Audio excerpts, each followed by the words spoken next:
Hi, welcome to Better Longer. My name is Dr. Marc Demers. I'm a board-certified surgeon, a surgical oncologist, and a NAMS certified menopause practitioner.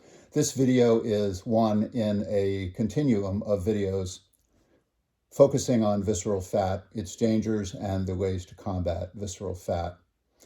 By now, you should understand that visceral fat is not an isolated problem. It occurs as part of a much larger metabolic process, the risks of which include type 2 diabetes, early heart disease, stroke, and even cognitive decline and dementia.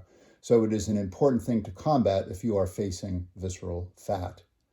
My focus today is on dietary changes. However, first, a disclaimer.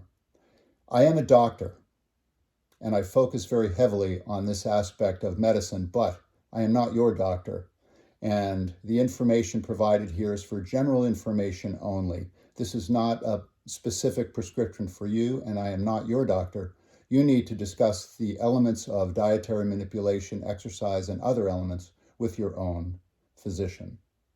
That said, here's what I recommend in general for people trying to combat visceral fat.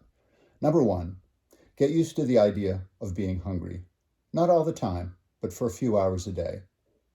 On a day that may be a less stressful day for you than some, maybe a Saturday or Sunday, see if you can push breakfast back a little bit such that you don't eat right when you get up.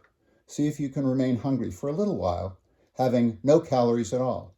Maybe a cup of tea, no sugar, maybe a cup of coffee, no cream, and see if you can do that and tolerate waiting until mid or late morning to have your breakfast. And then maybe you end up skipping lunch and only eating breakfast and dinner on those days. Maybe a protein snack in between. Secondly, you should reduce your carbohydrates and, relatively speaking, increase the amount of protein you take in and the amount of good fat that you take in. A great source of protein for people with visceral fat is cold water fish. Here I'm talking about salmon, haddock, cod, and the like, including even a can of sardines. And I would say you should consider eating these twice a week or so. In terms of good fat, what you want to avoid is highly processed fat. You want to get your fat from sources such as avocados, nuts, seeds, and oils like olive oil.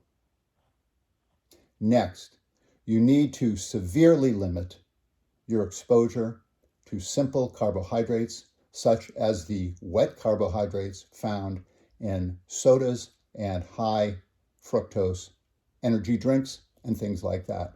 These should be completely eliminated from your diet.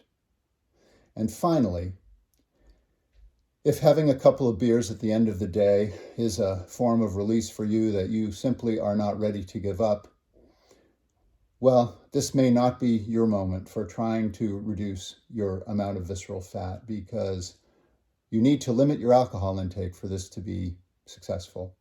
And so if you cannot give up those beers at the end of the day, what I would say is put off the battle with visceral fat until you are more ready to do so, because we don't want your efforts to be wasted. We want you to meet with success so that you can live longer and better.